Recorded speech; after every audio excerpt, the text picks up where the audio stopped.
doing? Doing good. I'm Jason Spencer. I wanted to come over and meet you. I know we spoke on the telephone here a while Good back. to meet but you. If you don't mind, I may just sit in just because I just wanted to Don't come mind and at meet all. you and everything.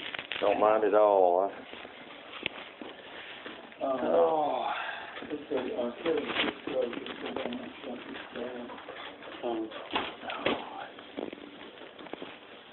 was in court most of the day yesterday dealing with Mr. Gray and Plunk's issue. He's been indicted by a grand jury and for sexual harassment against a minor. I don't know if y'all know that or not. Yeah. It still hasn't stopped. Plunk was here Sunday at 8:00 p.m. Come to right in front of my house, stopped, revved up his engine. I ran out, got in my car, chased him, went straight to the police again. This is just nonstop. I mean, and he dropped a young girl off at. I'm going to record this in case we have any questions. Just to let you know at this point,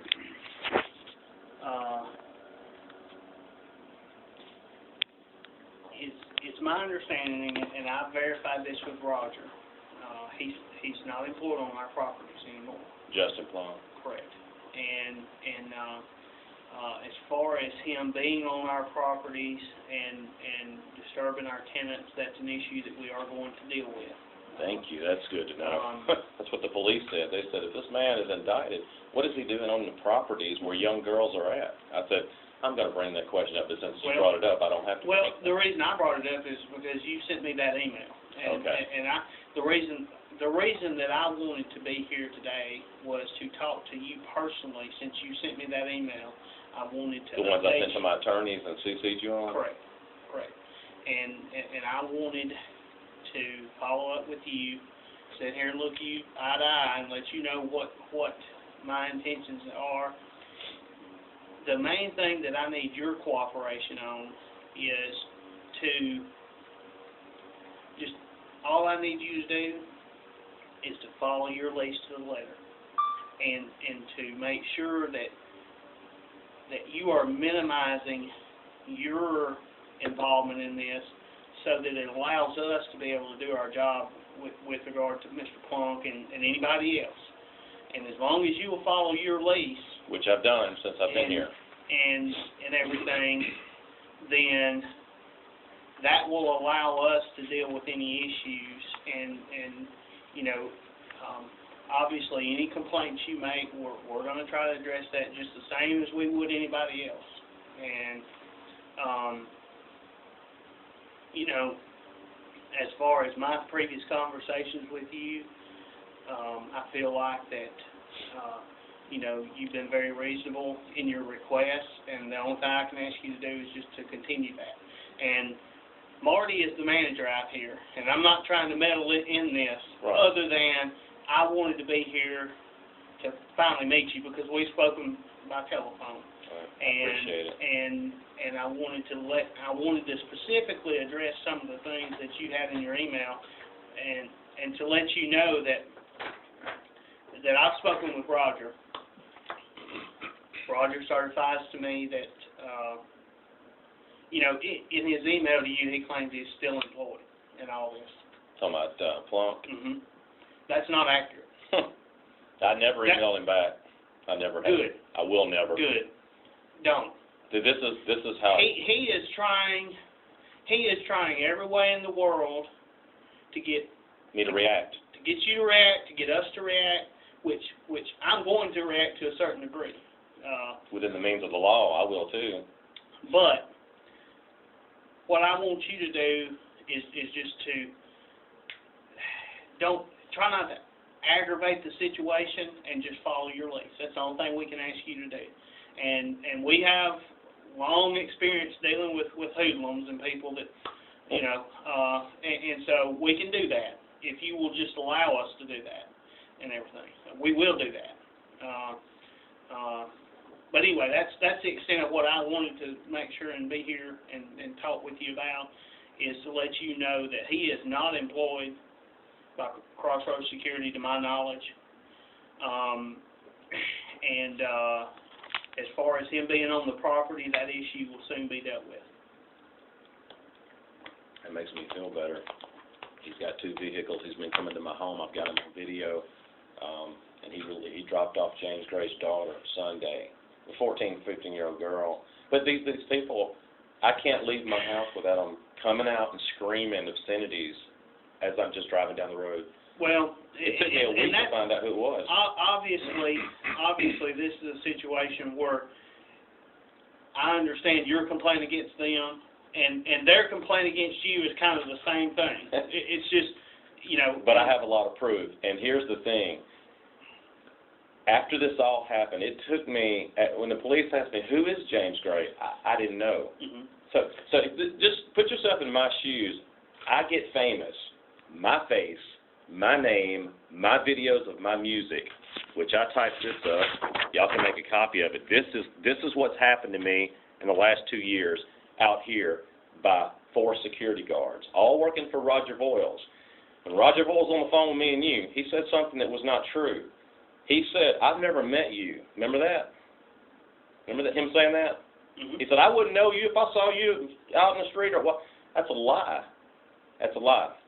Well, he came to my house and sat in the yard for 30 minutes when his niece, what's her name, was living across from me that got evicted, Hannah Voiles. When she got evicted, he came up to me and he talked to me about the whole Ryson deal. He said, it's been a hell of a thing.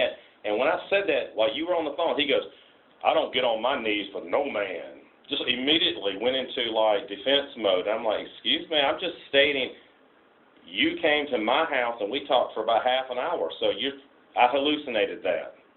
So that's where I knew I had a problem. The man's going to lie to me and you on the phone and say, I never met him. I wouldn't know him if I saw him. Well, let me ask you a couple Not of things. true. Like, for example, in your email, you stated that the guards had been harassing you again. Have you, and I'm asking because I don't know, have you,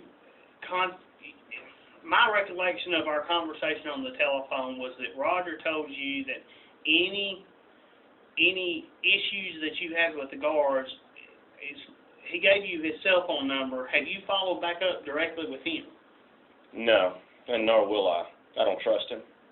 Any man that lies to me and says, I never met you, I mean, that's like you telling me tomorrow, I don't know Kevin Curtis, I never met him, wouldn't know him if I saw him at Walmart. That's a lie. Okay. He stood right in front of me, face-to-face, for 30 minutes. I will tell him to his face right now, you're a liar. Mm-hmm. If he walked in that door, I'm going to say, you, Mr. Voiles, are a liar. I have a witness that was in my home that night that watched him kneel down just like this. Yeah, it's a hell of a thing that happened to you, man. I'll tell you what. Then he told me one of his daughters or somebody related to him or something, had lived in my house. He said, well, you're in the house that I can't remember if it was his daughter or his niece or somebody, but yeah, she used to live right here. I've been in this house. And we small talked for 30 minutes. So why sit there and tell me on the phone with you, doing a three-way conversation, I wouldn't know you. And I don't get on my knees for no man. I thought that was quite interesting. Mm-hmm. Well, the issue that I've got to deal with is, I was very clear with him and you that we were going to do this. I explained to you the reason we need to do patrols. I thought that your statement to me was that you fully understood that and that you were not objectionable to us doing, one patrol per hour, and I thought we were all very clear on that. We were. They hadn't stuck to it though. There's a guy. There's a security guard. Here's the thing. There is a system here. Juanita Haynes was here harassing me, coming to my bedroom window, banging on. Hey Elvis, you in there? Wanted to come in, have a drink with me one night on a Saturday. Came out of uniform several times. I came up here, filed a complaint against her. A week later, she's gone. She fell asleep in my front yard for 4 hours. Got her on videotape. Parked right, her tires up in my grass. I called Voiles on his cell phone a year and a half ago. He came out here personally and woke her up. Screaming went on for about 15 minutes. I heard her screaming. She was terminated. I filed a complaint here. I went to the police. Then after her, Chevy Wigginton. Started 25, 30 times down my street, went to the police, filed a complaint on him cussing me out, getting out of his cruiser, walking up with his hand on his gun. Put out that fire right now, Mr. Curtis. You're in violation of this. I'm not in violation of anything, and I'm not going to put out the fire. Here come 10 police officers. What's the problem? This has been my life. My health is suffering. I have been at the ER 7 times this year. I went last week. I'm now under physician's care. I'm on 5 medications. I've lost 25 pounds in the last 3 months. I am deteriorating, dealing with constant harassment. After Chevy Wigginton, it was Justin Plunk. And here's the key. These security officers are friends with residents like James Gray. The security officer, that's coming down my house, like 3 times in an hour in an old beater car going, it sounds like it's going to blow up, is seen. I've got pictures of him parked in James Gray's driveway. Well, I mean, are you talking about Plunk or? Talking about the new security guard that took Plunk's place. And James Gray come outside Sunday and spent 2 hours talking to the new security guard at his car. The new security guard gets out of his car, and I'm making my rounds, just going around because I'm on my way to the police to tell them I've made a connection. Plunk, Gray, and the new security guard are all buddies now. Well, what makes you think that they're friends or something like that? No one, because they don't. Is it just because the guard's in at his house talking with him? Or? Multiple times throughout the week. On a Saturday, an hour in his yard, in his driveway, out of his car. He parks his car on the street over here, walks over, and just hobnobs for a couple of hours in the driveway with James Gray. And then when he leaves, Justin Plunk drives up in his car, parks it in Gray's driveway, which I've got pictures of, gets out, and they have drinks and talk. And then when I drive by, they all start cussing me out and threatening me. They're going to shove my cameras up my ass. Mm-hmm. I shouldn't have to live with that. I don't know them. They came at me. Justin started with me. Chevy Wigginton started with I don't know them. Mm-hmm. I'm sitting there strumming my guitar. This is my life. My children, I eat at Ryan's with them once a week. I have a schedule. I sit Friday and Saturday night in my yard strumming on a guitar. That's it. And here they come, hollering out their window, flipping me the finger, shining lights in my face. So it's made me very reactive. What makes you? All right, Let me just ask you this question, because I'm trying to gather more information from you so that it will allow me to address the issues better with them. Okay, I'm not trying to be confrontational right. in any way. You can look at all the police reports. I've got like 10 here. I've looked at a lot of stuff. There's new ones.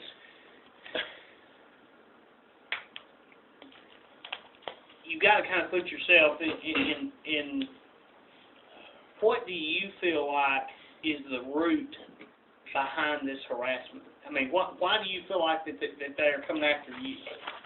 I just wrote. There may be some typographical errors because someone hacked my computer 3 hours before court. Interesting, Plunk owns a computer store. I've been hacked 17 times, and I have had to take my computer apart. So my guess is he's parked outside my house, got my IP address. Well, I know why he would be harassing you because he no longer has a job, and that may be behind right. that. Chevy Wigginton, all of these people. But like, for example, the other guards or whatever, I mean, I guess the thing that I don't understand is what would make them come after you, like I cannot. I can see a motive behind Plunk. He's got an axe to grind because now he's no longer working with Crossroads Security and everything. And he's indicted, so he's looking at 25 years prison time. And he's got more than enough to deal with there in that. You want my own opinion on why this might happen? I got an opinion. I can see from his email he's coming after you because he don't have a look. I'm all with you there, but what I'm saying is, what would make these other guards begin to harass you? Because let me tell you something. I was very clear with Roger that we weren't going to have any more of this harassment, and Roger. It has calmed down a lot. He certified to me, look, this harassment deal, I'm going to make sure that doesn't happen again. But that's the only question that I still, you know, I can see Plunk, and we're going to deal with that issue. We're going to deal with that issue, okay? We have dealt to some degree with that issue. He's no longer working on our properties. Now, Is he still working for Boyle? even if you put him, Roger certifies that he's not. Okay. I don't know, okay? There's no way I can really know that. I mean, he may be working at Corinthian Firm. Right. Anyway. There's no way for me to know that. Roger certifies to me that he's not. I don't know. But the thing is, even if you put somebody under a no trespass notice, it doesn't stop them from coming back to the property. It allows you to charge them with trespassing. It does do that. And eventually you can get somebody's attention if multiple times, because the first time you charge somebody with trespassing, they're going to go before the judge, and the judge is going to slap on the wrist, and it's going to be nothing to it the first time. You know. So then he comes back to the property. We haul him back to court, charge him with trespassing again. Usually by about the second or the third time, usually the judge, he's like, we're fixing to get serious about this, and the fine starts up, and it does get their attention. But yeah, I guess what I'm saying is, don't expect an immediate result, even if he's put under a no trespass notice, because it does not stop him from coming back to the property for a little while. Don't let him provoke you. You just follow your lease, remain calm, stay under the radar. And if you'll do that and let us deal with Plunk, we will deal with that. Okay. That's the only thing I'm asking you. What would you suggest when I'm just leaving my street, going to, say, Boonville or Ryan's or somewhere to eat with my children? Well, or like my kids came to visit me and they eat last night. If he starts following you, then that would qualify under harassment. He's done that. And We have no I filed charges problem. against him on harassment. Good. Yeah, I think you provided a copy of that, please. We have no problem with that. I mean, that's what I'd have to do if somebody, if a tenant got upset and mad at me or something like that and was following me to my home, threatening my wife and my children and things like that, I would have to go to the police, same as you. Okay? Yeah. And I have no problem with that. That's not what I'm talking about. What I'm talking about is just kind of staying under the radar and following your lease and quietly living. That's the only thing and I'm not saying that you hadn't done that. I'm just saying I need you to just quietly stay under the radar right now and let me deal with Plunk. I can deal with him, but not if you're provoking the situation. That's the only thing I ask. And if you'll do that, then I'll deal with the Plunk issue. Now the James Gray thing. At this point, what we've got to do, and Marty's, I'm going to let Marty get to that. Marty's the manager. I didn't mean to take over the meeting or anything. It's just, I wanted to communicate with you how to help the situation and not hurt our efforts to deal with it. And that's the only thing I wanted to ask you to do. I will do that. But the James Gray situation, I think at this point, we're just going to talk with both of you, get both sides of the story, and, I don't know whether he's filed charges. I know you filed charges against him at this point, and if I'm understanding correctly, I think if he hadn't already done it, he's planning on filing charges against you. Sure, I know how it goes. It's not my first rodeo. So I know exactly what he's going to do. At this point, we're just going to try to counsel both parties fairly and just say, okay, both of you, this is a violation of your lease, and stay away from each other. We're going to tell him to stay away from you. Don't provoke him. We'll deal with him. Well, I think by me not even answering his email shows that I'm not going to retaliate against him. If I wanted to retaliate against him, the only thing I've come close to, when I went after him when he came to my house and reared up his engine, I had just left the police station, and I got him. Mr. Gray? No, Mr. Plunk. Oh. He was in his black SUV. He's got a Crown Victoria and a black SUV, and he came to my house Sunday. And at my driveway, just parked like this, going, room, room. And I walked outside, and he just smiled at me. And I jumped in my car, and he bolted. He went 80 miles an hour right around through here. When he hit this thing, he floored it that way, skid. And I was trying to get my camera activated and get my seatbelt on, and I called my attorney. That's the first thing I did. And she said, go straight to the police station and file another report. I'm reported out of my mind. I'm getting to know every police officer by name, sergeants, Burns, Jacobs, Bradley. I mean, it's unreal to me. And then I spent 4 hours in court. I was the last person of 42 thugs and drug addicts sitting in court, only one with a suit on yesterday, and then have to tell the whole story. I'm having to relive this nightmare over and over to my attorneys, to y'all, to the police, to the court. And I'm like, when is it going to be over? I was framed in a presidential assassination. I almost went to prison for life on something I didn't do. And now I just want to make my meals over here, visit my kids, drive to Boonville. That's the only thing I do. I have a set life. Well, I don't bother anybody. If you will do that and everything, and don't let somebody provoke you into a bad response, that only hurts the situation. But if you will just do that, I'm gonna tell you something. I got to tell you, because I thought I came as close to killing a man last week as I've ever come in my life, and that was James Gray and his 5 buddies. Knives mounted on their hips. Okay, we're talking rednecks. Okay, I stopped my car and they all came at me. One guy had a gun. I grabbed my 9mm and I just held it. And I was in my car, and they came up toward my window. And when I held my gun up where they could see it, they turned around. You son of a bitch! You Elvis Presley looking motherfucker! That's what was said to me. And I told the police that. And it scared me, because that's as close to killing a man as I ever come. And that would be self-defense. 5 men come at me, circling my car. I couldn't go forward. I couldn't go backward. I have never seen these men in my life. But after I did all my investigation, I went knocking on doors down here in West Hills, talked to some people that lived by him, talked to a girl that had, Justin Plunk had sent a sexually explicit picture to her daughter. She lived out here. I think her name is Lisa. I'm talking to all these people.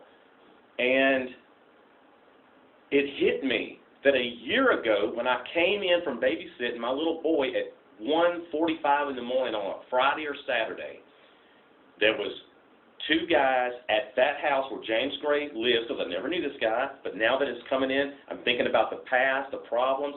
I remember the white Crown Victoria parked outside there, a man with a gun. That was Justin Plunk, blondish hair. I remember I'd never had an altercation. He had never come down my street. Chevy Wigington was coming down my street 25, 30 times a night and harassing me. I mean, relentlessly. He was terminated. I filed charges on him, police reports, everything I could do. So it all started to hit me. We have a connection here. Chevy, Justin, James Gray. And so the first altercation I had with James Gray was me driving, leaving my house, and him standing in the driveway with a bunch of men going, shh, F you Elvis Presley looking mother, blankety, blankety, blankety, blank. Yeah, stop. Come on over here. We'll shove them cameras up your ass. I went to Ryan's with my ex-wife and my children, and they're like, I couldn't even order. I couldn't even eat. And my ex-wife's like, what's the matter? You look pale as a ghost. I said, you're not going to believe it. I said, I came close to killing a man. Men came at me. They had weapons mounted, just rednecks from, I don't know who they were. I said, this is my life, Laura. She goes, you got to get out of there. This is terrible. Why are they doing that? Who were they? I said, I don't know. So it took me a week of knocking on doors, talking to people, going to the police, giving them the address, coming back over here. And I was literally shaking. I'm not a person that shakes well, but I was like this. I held my glass of Dr. Pepper at Ryan's. I couldn't even eat, didn't even order anything. I didn't eat for like 2 days. This has disrupted my life. Total stranger. Just imagine, you're going to your house, Jason, and 5 men circle your car with weapons. Now they didn't all have weapons, and they're screaming your name. They're telling you they're going to shove things up your ass, and you don't know who they are. I shouldn't have to live this way. This is what I told the sergeant at the police station. I don't bother anybody, but because my name and my identity got out to the world, and the Elvis. See, think about that. There's a connection. Elvis. You Elvis Presley looking mother. Think of it. The rage in their eyes. They wanted to kill me. I have never seen, the guy that framed me in the presidential assassination, he never was that angry at me. We stood in Barn Hills one time for an hour and talked. There was never that rage. I have to carry guns now. I don't go to my mailbox without a loaded gun. Every night I check I wait till nighttime, because every time I go outside, there's an altercation. There's a total stranger. Whoa, what you looking at? I realize I live around low-income people. I used to own a $120,000 home with a game room and an 8-seater hot tub, slate pool table. I used to make close to $100,000 a year. I've been there. I know. I'm not one of these thug drug addicts, low light. I just want to kill somebody, Elvis. This is not what I'm used to. My life just spun around, and here I am trying to make the best of a situation. I just want to live in peace. The only person that you have control of is you and your response. And no one's dead, so I think I've done pretty well. Now granted, I know everybody can be provoked into something. However, the only thing that we're asking you to do is what you have control over, and that's you. And I think I've said enough.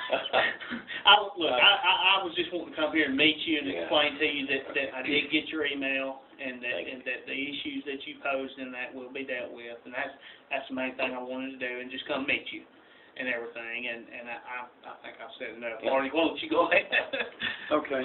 There's some things that we want to discuss with you, Kevin. And like Jason said, we're not accusing you of anything. We're just responding to complaints and reports that we've gotten, the same way that we do with all tenants here. Okay, the first thing is the disturbance with James Gray. Reportedly, and maybe Peggy will get that. Reportedly, again, like Jason said, Mr. Gray says that is essentially accusing you of the same thing you've accused him of cussing him and his mother, who happened to be there that night that, the confrontation took place. Can you give me the date that he filed a report? I believe it was the 5th. Does that sound? Write that down. My attorney wanted me to ask that of you, because I told her, I said, I'm pretty confident that Mr. Gray would come here after the fact, after I filed charges on him. I can assure you they were done after I filed my report on him.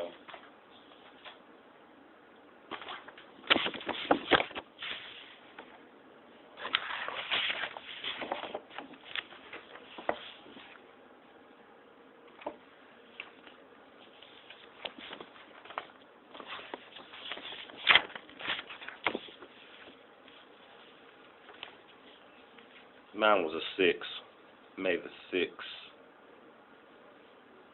My altercation was the 2nd, May 2nd, that he cussed me in at his home while I was trying to drive to Ryan's.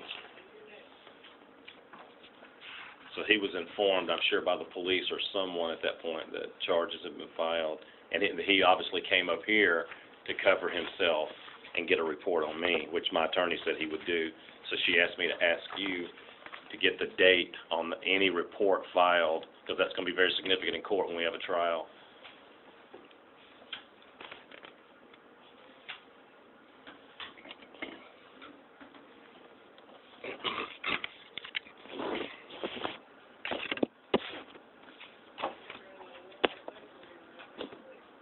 Okay, Saturday, so it would have been the 2nd, May 2nd.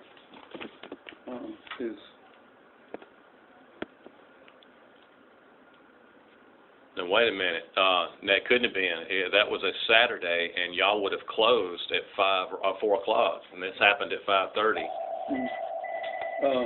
Can't be backdated. No. That's when the confrontation... Right. Well, I'm aware of that, because I was assaulted. Their report was May 5th. That's what I needed. That'll help me in court. Not my first rodeo. We got a jury trial coming up. Okay, so like I said, he's accusing you essentially of doing the same thing, cussing in front of his mother, and in fact his mother also called and filed a complaint about the confrontation. Like Jason said. I did say a cuss word after he assaulted me and cussed me out. But when I saw there was children coming from around back, that's when I caught myself and stopped. Said I'm just not going to engage in this. But I mean, I felt serious fear with 5, 6, 7 men coming at me, circling my vehicle. I mean, I just go on my way to Ryan's to eat. Yeah. Let me ask you. Did you go by the police station then? Yes, right then. Right yes. then. Okay. It's in my report. Okay. And I called my attorney, and she said he's more than likely going to fill a report that you did something to cause this. So she said it's very important that you get the date that he turned in or said this happened or whatever, because these dates are going to matter. So May 2nd, 5:30, it happened. I was at the police station at 5:40 with Sergeant, I think, Barnes. And he said, what is the man's name? What is the address? I said, I have no clue. Never been to anybody's house on that street. Don't know anybody on that street. This man I've never seen in my life. But then when I started doing my investigations and it hit me that he and Plunk were friends, it all started falling into place. Now I remember this was the house when I would turn in, coming in late at night from babysitting my little boy, and there'd be men screaming and, yeah, you Elvis this, Elvis that. But we're going back almost 2 years that the hate has been there and the anger at me, and I never knew who it was. But when you go through what I've been through, and you just, things happen to me every day that don't happen to people. Yesterday, leaving court, I went to Walmart just for a gallon of milk, some strawberries, and a watermelon. I'm standing there about ready to pay when the girl says, "You're the Elvis guy. Hey, I know who you are, that thing with the president and the judge or something. Can you sing a song for us?" And there's 10 people behind me in line. I'm just like, at Walmart? At Walmart. And then the guy from the bank comes out, "Yeah, Elvis, sing us a song." And 10 people are sitting there expecting me to sing, and I have been up all night. I've been in court for 4 hours, reliving and rehashing this nightmare. And I said, and they go, "Why are you wearing a suit? Where are you going?" I just came from court. I've got stalkers, I've got haters, I've got death threats. You just don't know. And I'm like, "I know you can sing that, Elvis. Shake that leg. Sing us something." I told my son about it last night, and he said, "I'm sorry, Dad. I'm so sorry." Okay. My son prayed. I made tacos last night, and as he prayed, he said, "Dear Lord, please stop everything that's happened with Dad and just give him some normal in his life." Do you think it would help? I'm coming in this on the back end, so I don't know 100% of what all has gone on or whatever, but I'm sorry.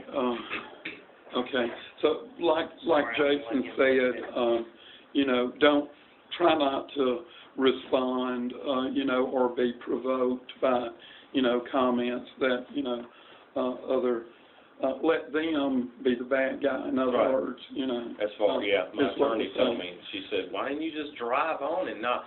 I said, "Well, they were waving, and at first I thought they just wanted to say hello. I didn't know until I stopped, rolled down my window, and then it was, 'What you looking at, Elvis? Looking mother? Yeah, you got them cameras down there at your house. We'll shove them up your blankety-blank.'" And I'm like, yeah, if somebody ever says anything to you like that again, just drive on. You know what it was? Let me tell you what it was. I thought about it all week. I just went to my mailbox. I had a 50-page federal tort lawsuit. I just paid $400 to sue the entire federal government, Homeland Security, FBI, and I'm looking at this great federal $20 million lawsuit, and I'm going, thank you, God, this is about to be over because they're going to settle. The press is going to hit the press. And my attorney is texting me. She's got, "Did you get your federal tort, everything I sent you?" I'm like, "Yeah." And my dad sent me this great letter with $100 in the envelope. And I'm all happy. I'm going to Ryan's. We're going to have dinner. And 50 feet up, I'm just cruising along 5 miles an hour, putting my stuff down. Whenever I see 5, 7 guys, just right feet, just a few feet from my car, and 2 guys getting in their car, and they backed them up where I couldn't go forward. One got behind me, and I literally felt trapped, like, oh my, I'm gonna have to shoot, to stay alive here. I didn't know what was happening. It was like an ambush, and they just started screaming, and the hatred. I said, "Excuse me." I rolled down my window. He's going, Kevin, like this. we need to get on with this.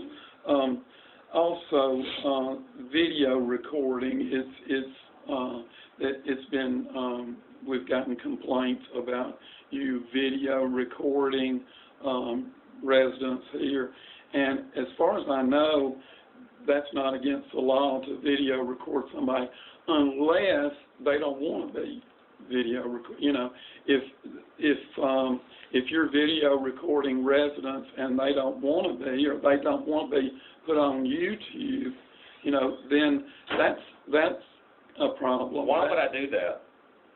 Why would I videotape you? I only videotape people that harass me and threaten me. Yeah. You come to my yard with a gun, a knife, or you come screaming at me, okay, you're going to be on candid camera. Okay, but again, I'm not accusing you of anything. I'm just responding to these complaints. You know, if you're video recording somebody and they don't want to be video recorded, that's considered disturbing. Who said that? Who said I was videotaping them? Well, I mean, Justin Plunk or James Gray? I don't think I need to say. Of course not, because everybody knows me. I'm the victim. They know me by name, but I never can know who comes back and retaliates. It's more than one person. I would say that. Another thing that's been mentioned is speeding in the subdivision. Not true. Never, ever. Never speed. Even I videotape on my dash cam even when these people, every time I leave my house. Surrounded your vehicle, you didn't speed off in the subdivision. Oh yes, when I saw a gun and a knife and they were saying I'm going to shove your cameras up your ass, you motherfucking Elvis Presley looking mother. Yes, I darted out of there for the safety of my life. Okay. It scared me to death. All right. And I don't scare easy. And the last thing I want to discuss with you was the video cameras mounted on your house. Right. You're not supposed to mount anything on the siding of your house. There is a handout that we give you at move-in, you know, that says not to put nails or screws in the siding of the house, and so people that hang their plants that I've seen hanging plants that nails what about them? Well, we're not discussing them, but of course not. Yeah, according to our handout. Can you understand why I would have surveillance when I have been under attack for 2 solid years and filed 15 police reports? Okay. This is my life. Safety. I'm just telling you what Can you understand it? We can understand that, Kevin, but the thing that Marty is asking you to do is to just go by what the lease says, and anybody else who's violating their lease, it's not to say that we haven't counseled them on the same thing, and they're also being dealt with, but due to confidentiality, we can't tell you what we're doing with them. That's all he's saying is that at this point in time, we're asking you to follow your lease. And the thing is, he may be dealing with other people on that very issue, but all he's asking you to do is to follow your lease, because that's the only thing, you're the only person that has control over you, and generally speaking, all we ask people to do is go by the letter of their lease, and the house rules, which is an attachment to the lease. And I'll tell you that, you know, as a property manager, you're constantly dealing with the same issues with multiple tenants. But due to confidentiality, we're not going to sit here and say, well, you know, we said the same thing to so-and-so 2 streets over last week. Right. I understand. I mean, that's all he's saying is that, and as far as the complaints, I will tell you the complaints of the videotaping. You know, Wait. I think I know what you're talking about. At least 2 of those complaints did not come from somebody. I know what you're talking about. I hold my camera right here, like this, right, when I leave my house to document the assaults. Mm-hmm. So that's what they're talking about. So if someone happens to be walking down the street, they think I'm videotaping them. I don't care, and they're not going to be on YouTube. Well, there was one lady that called me personally at my office her complaint was that she was on a YouTube video. I think she was just a bystander to what you were actually How would trying. she know my name or to go looking for my YouTube account? She had to be told by Justin Plunk, James Gray, or somebody involved in this nightmare. They are all on my YouTube page 7 days a week, leaving me comments of threats. I delete threats all the time. Yeah, I don't know if she was contacted by Mr. Gray or Mr. Plunk. She may have been, but her complaint was not necessarily a complaint against you personally. Right, because I didn't videotape her. She just said that. She said, She happened to be walking down. I've been notified that I was on a YouTube video. I went and I looked at the video, and sure enough, there I am. And I just don't appreciate being videotaped. Why didn't she come to me? I would have edited her out. I didn't think about things like that. I'm in a fight for survival here. You know, she goes to and she saw my name on your YouTube video, which I don't. Somebody puts my name on there, I don't care. I mean, it's out there anyway. Because I'm letting everybody's them know. name is. I'm letting them know that I'm taking action to stop this. But the reason the reason I want to let you know why she contacted me is because she saw my name on your YouTube site, and she said, "Oh, well, I'll contact him."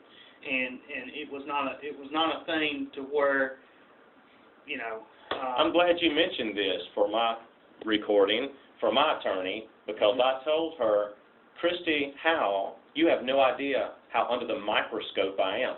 People that I've never met in my life go to my YouTube page, know I live at 802 Redwood, know what I drive. Like, James Gray, never had a confrontation, never see him, except in the dark. A year ago, I remember in the dark waving his arms. I mean, as far as how I found out about it, you know, you told me you had put some stuff on. So I sent you the link. Yeah, you sent me the link. So, I mean, but anyway, I just want you to be aware that sometimes when you are filming that and everything, there may be somebody that I never thought about that. And if you wouldn't mind to deal with that, we would appreciate it. Sure. Just because, I mean, I'll tell you, I personally have been contacted by one of the other tenants who, to my knowledge, she's not related or buddies with or anything of that nature. This is just somebody who lives out here. And to my knowledge, she's never complained about anything. Okay, and just if you wouldn't mind to just be aware. You know, it's hard to think when you leave your house, say 2 times a week, and 2 times you're harassed, threatened, told they're going to kill you, and I either have a gun or this, and this sometimes is more deadly. This gets jobs, careers. So I'm just like this. I'm driving and I'm talking like I'm leaving my mailbox. It's Saturday, May the 2nd. I'm on my way to Ryan. Hey, you Elvis Brett. And here we go. And here's how it goes. This is my life. You think surely, Kevin, it can't be that bad. Yeah, it's worse. It's worse. I have lost so much weight. I can't eat. I don't sleep. I go 3 days without sleeping. I'm not on a schedule. You know, it's a nightmare. It's a living nightmare. I'm in the ER every month. My blood pressure was 203 over 98 3 weeks ago in the ER. My heart rate was triple. They said, we don't know why you're not dead. Kevin, let me ask you something. Have you ever considered Section 8 housing? Are you familiar with that? I don't know anything about it. You know, Section 8 is where you get assistance through TVRHA, and you rent a place. It could be this house across the street. It's of your choosing. You rent it from a private owner. I mean, nobody has to know that you're getting housing assistance unless you tell them, you know. But it's anywhere that a landlord is willing to cooperate with the Section 8 program, and it works the same way as 10% of your income. Well, it's based on 30% of your, and it's the same level of assistance as what public housing gives, but it's based on 30% of your monthly adjusted gross income. And the only thing that is going to likely be different is going to be the utility allowance, because it would be based on, you know, the house that you're renting. That you ultimately choose. So the way your rent is calculated would be the same thing. It would be, like you said, 30% of your rent minus the utility allowance that, you know, you get. But that might be a way for you to still be able receive assistance. You could get assistance, but you know, it would be anonymous. And you wouldn't be a voucher unit. You cannot look at a voucher unit. Here's the thing: we have more than 1,600 voucher participants who receive voucher assistance through our housing authority, and those units are all over the 10-county area, and nobody knows that that's a voucher unit unless the owner or the tenant discloses that to somebody. You cannot tell by looking at a voucher unit that that's a voucher unit, because it's any private rental unit of your choosing that the owner agrees to accept the assistance. And I'll say that very, very few, I can count them on one hand, the owners that I'm aware of that will not accept voucher assistance. There's owners all over the 10-county area who agree to accept voucher assistance, because for them, it's kind of a way to get a portion of their rent guaranteed every month. And they're not totally dependent on the person that's renting the unit for their. The only reason Marty's bringing that up, if you're having some troubles or issues, that would get you away from the security issue. And there's no security. I started checking into Section 8 last year, and I wrote my attorneys, sent them the paperwork, made some calls to check in. There were a couple of different, even Tennessee, and I was just looking at my options. The housing authority doesn't manage the property in a voucher unit. The owner does. All we do is we recertify your income and we inspect the unit once a year. You remember when I picked up a transfer and I was trying? Yeah. I dropped it all at my attorney's request. She said, Kevin, the whole world knows where you live now, thanks to Fox News and CNN and everything else. They showed your vehicle, they showed your license plate, and they said 802 Redwood Drive, Westfield, all over the world, in papers, on websites, your identity, your car, and your home. She goes, you're in the safest place that you could ever be, because now you're right across from the police station, and the whole world knows where you are. So really, reverse psychology, you're in the safest. And then so I dropped it. But I was gung-ho. And then she got upset with me because she had an attorney in her office. I can't remember who was representing, but maybe he was the West Hills attorney. Is it Wendell someone or? Wendell Trapp, yeah. Yeah, he was dealing with it. And so he was saying, we'll get him moved today. We'll get him right out of here. And then Christy was like, Kevin, you're really in the safest place because everyone knows where you are, and so they're not gonna come there and kill you with everyone knowing where you are. You're right across the police station. They can get there like that. I'm like, okay, so I just dropped it. Well, I mean, it's like Jeopardy, I'm back and forth. I mean, that's totally up to you. We just wanted to make you aware of it, since just want peace. Since you're in a location where there is security, and obviously we've had problems there, but then also, there's 145 houses right here, that's right here together, and if you feel like you're being harassed or looked at or whatever, that's just an option that we wanted to offer to you. It's entirely up to you. I mean, I'm trying to figure out, you were talking about, why do you think the security guards, they were the only ones I had trouble with, really. Start out with Juanita Haynes, and then Wigginton, and then Plunk. And then the guy after Plunk in the little gray car, he comes down my street 3 times in an hour. And I've got him on record, because I remember Roger saying 1 time an hour would be efficient. I'm like, yeah. Sufficient. Yeah, he comes back 3 times in an hour. He'll come back 10 minutes after he makes the first round. Extremely slow, and he says, vroom, vroom. But he's the one at James Gray's house several times a week. So there's a connection with security and the harassment with me. Now, what it is, I'm going to say personally, I think it's Roger Boyles, because he's a liar, and I'll tell him that to his face. Whatever I'm saying right here to y'all, I will say to his face, because he sat in my yard for about 45 minutes, and we talked. And I know what he looks like, because he pulled up, as I was leaving the police station, he pulled up at the light. We stood there, and he had his window down with a young girl in the front seat, and I just nodded like that. He turned around, his face turned red, and he just turned around like he'd seen a ghost, But using psychology and reverse psychology, I think the root of the problem, maybe when he's hiring these people, was like, you know, we have one guy over there, the guy that was framed, he got the TV, the Elvis guy, you know, we've had some problems. He's on Redwood Drive, and, you know, I've had to terminate 3 people because of him.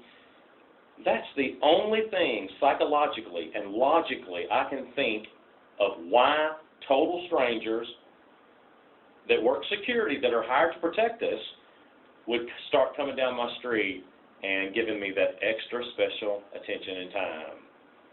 Well, just so you know, we've asked them not to give you any extra Thank special you. attention. Thank but you. What we have asked them to do is to continue to do their job Right. and that's not understandable. harass anybody. But, you know, it's just like we talked about on the telephone that day, you know, you totally understand that we've got to make patrols Right. and everything like that. And I believe that day you said that you didn't have a problem with that and everything. And so, anyway, that's all I've got. Marty, do you have anything else? That's all. But you know, I would just suggest that you consider that Section 8, discuss it with your attorney. Right. You know. Can it be Tennessee, the Selmer area somewhere? Does it have to be? We don't have anything in Tennessee. Okay. It's However, what you can do, and this is what a lot of people do, okay? If we issue you a voucher here and you lease up within our jurisdiction, and it can be anywhere in the 10-county area. If we issue you a voucher, you can go anywhere in our 10-county area and lease up, okay? And that's not Section 8 though. It's called the Housing Choice Voucher Program. Now, it used to be referred to as the Section 8 Certificate Program, so most people know it as Section 8. But it's actually called the Housing Choice Voucher Program, and HCV. And we issue you a voucher. You go and locate a unit that you want to rent anywhere in our 10-county area. It can be Tupelo, it can be Aberdeen, it can be Oklahoma, Chickasaw area, Houston, clear up to Walnut, over to Iuka. Anywhere in that 10-county area, you can choose to lease up a unit. And if you lease up a unit for at least 12 months, then you can go anywhere nationwide that you want to go to, as long as there's a housing authority there that will agree to administer the voucher and everything like that. I always wondered how the voucher worked. Mm-hmm. I never knew. Most housing authorities have a provision where, you know, the person has to lease up at least for 12 months in their jurisdiction, you know, and some housing authorities let you immediately court, but most don't. But it's kind of up to the housing authority. In our housing authority, we chose, you know, look, if we're going to have the administrative expense to lease up the unit, we needed to lease up at least a 12-month time frame. Can y'all mail me something, the information about that? Sure. Sure. Like an application or forms and stuff? Mm-hmm. It's one of those things as far as Alcorn County. We've got a little bit of a waiting list, but it's not long. It's 3 or 4 months. But see, that's the cool thing about the voucher program is you can put in an application with the voucher program and still live in your public housing unit. And actually, you know, if you meet the income limits of RAD or multifamily now, you can come over to the voucher program without being subject to the income limits of the voucher program. So that's a benefit to you as already being a public housing resident. They're not going to make you, which the voucher, the housing choice voucher income limits are lower than they are in public housing, and than they were whenever you moved in with Marty. But it's one of those things where, as far as management of the property, the owner is wholly responsible. We don't do anything but pay a portion of your rent in the voucher program. There's no security unless the owner has provided security, and most don't. I mean, but like if you wanted to pick a unit that was out in the country, and you know there wasn't anybody within 2 miles of you, as long as the owner was agreeable. And we have people who That'd be like a house. Yeah. I mean, you know, we have people who live in a 3-bedroom, 2-bath house out in the country, and they don't see anybody. That would be so ideal. That would be wonderful. What's the one-person income limit? If you go to the K Drive and look up the income limits, I don't. For Alcorn County, I don't know it off the top of my head. We're currently counting 9276 Okay, so And- he'd be, yeah, see, so 16, yeah, so you're already under anyway, so, you know, Do that's I qualify? Well, if you qualify for, public housing now under multifamily, you shouldn't have any trouble qualifying for the voucher program at all. But yeah, I'll be happy to see that you get an application mailed to you. Okay. And the only reason we're bringing it up is just because that might help you solve some of your issues with this group. And here's the cool thing: if you go to voucher assistance, there's no way they can know where you're at. Yeah. You know, it's Yeah. unless you tell somebody or broadcast it or something like that. Yeah. Because I'm a sitting duck over here. So many attacks. And Everybody it's knows not a where you're lie. at. It's not a lie for anybody. Just to always have my phone. You know, and then like you said, I got some girl walking down the street. But she's it's entirely up to you. It's entirely up to you. But to me, that would be a good option because nobody knows who's on the voucher program. You want me to make a comment of Yes. that? And anyway, we just thought we'd mention it to you, and it's something to look into because there's a lot of people. In fact, we have more voucher participants at our housing authority than we have at rental property that we own. And I'm sure. Well, I don't know. Have you ever rented from a private owner? Okay. No. It's essentially the same thing. They want the same things everybody else does. They want you to abide by your lease, don't damage the unit, don't have a lot of riffraff running in and out, and pay your rent on time. You do those 4 things and not have a lot of this, as long as, I'm sorry,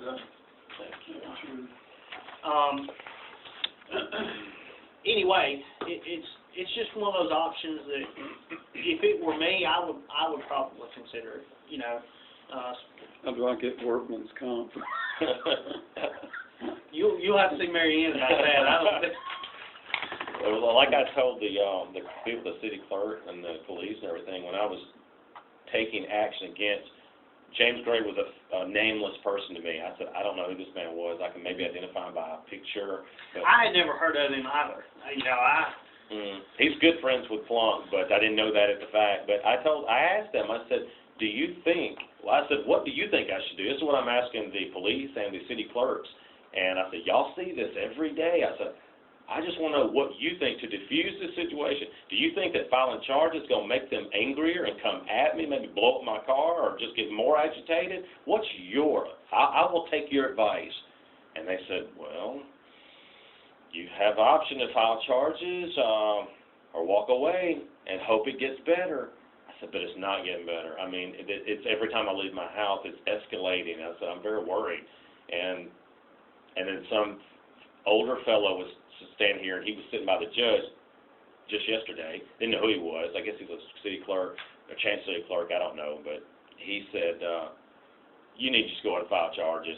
They need to stand before the judge, and the judge needs to decide on what's the best thing to do about this. And so I just said, I just think maybe if they get something in the mail, they might, come at me, tear up my car, slice my tires. I don't know.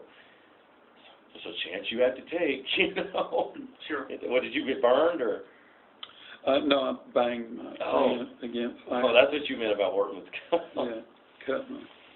Yeah, so it's just a throw of the dice. You need to fill out an accident report, Marty. Oh, well. Yeah, mail that to me and I'll look over that and Okay. try to see what my options are, talk to my attorney. I just want peace. You mentioned some new reports or? Yeah, I don't know if y'all have these incident reports. Let's see, Wednesday, January 2015, Officer Cook was dispatched. That was about Justin Plunk. I believe that was my first. Did you have that one in the email? There was I don't one in the think email. so. That wasn't, no. Okay. These weren't. None of these were. Harassment.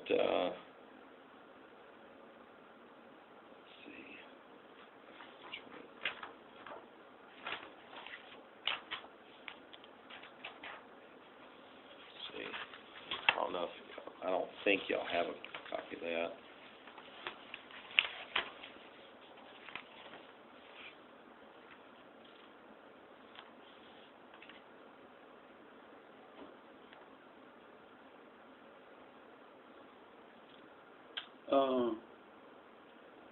January the 28th.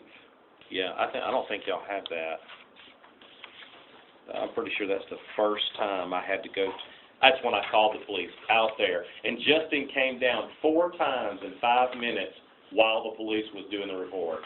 He said, "Is that the man in the white Crown Victoria that's harassed you?" I said, "That's him." And he rolled out his window and smiled at us real big. January 20th. Yeah, we do. Y'all do have that one? We do have this report. And let's see, this one. Does this go with that? I believe so. Let's say Officer Cook. Friday, January 30th. That would be Officer Cook that does that one. Wait a minute. No. I just typed that up 5 minutes and on my way over here, like, I know what. Yeah, we do. Okay. Yeah, we do. My attorney said, "I just can't believe, Kevin, what is it? Or what is it with these people? Why don't they just leave you alone?" I said, "I don't know." All right. Well, Maybe they don't like Elvis. It's nice to meet you. all right, thank you. I don't want to hurt your hurt hand. All right, well, thank y'all, and pray that this whole thing diffuses, and after court, maybe the law, the paying a fine or whatever happens in court, it'll just die down. I just hope it doesn't escalate. That's my fear, is it escalating, getting any worse. I can't imagine it getting any worse, but. Hopefully so. Thank y'all. I just want a resolution. You too, Jason.